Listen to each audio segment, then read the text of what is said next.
Hello, c'est Océane et bienvenue sur Bebop FM, le podcast du journal Bebop.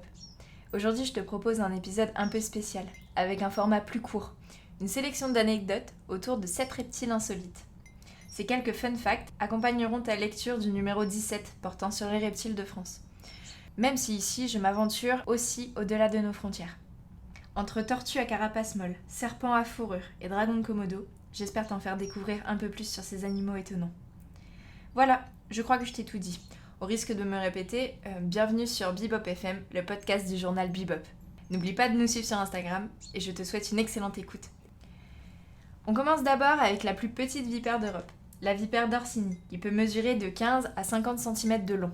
Elle est principalement caractérisée par un zigzag noir sur le dos. Il s'agit malheureusement d'une espèce menacée d'extinction et j'ai moi-même écrit un article sur cette vipère dans le numéro 17, si le sujet t'intéresse. On continue cette fois avec le plus petit reptile du monde.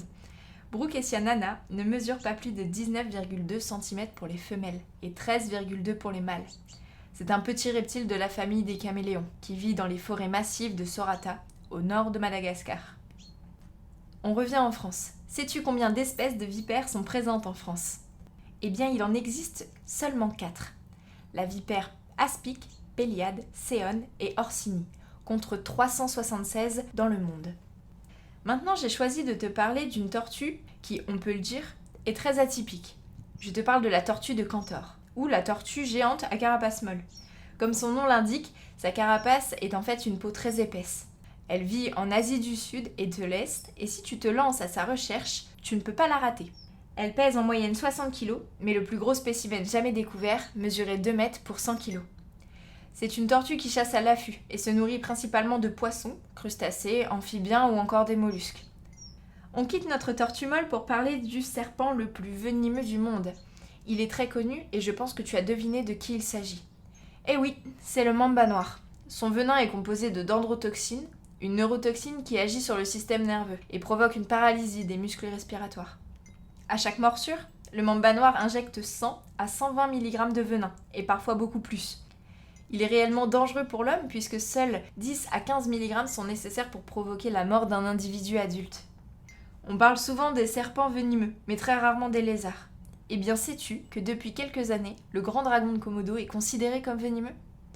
En effet, déjà connu pour son hygiène buccale plus que douteuse, rendant sa salive toxique et sa simple morsure mortelle, les chercheurs ont découvert des glandes à venin, similaires à celles du monstre de Gila.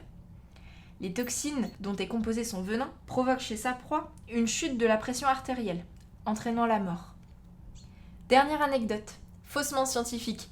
Je ne vais pas te parler d'une espèce, mais cette fois-ci d'un individu isolé assez particulier.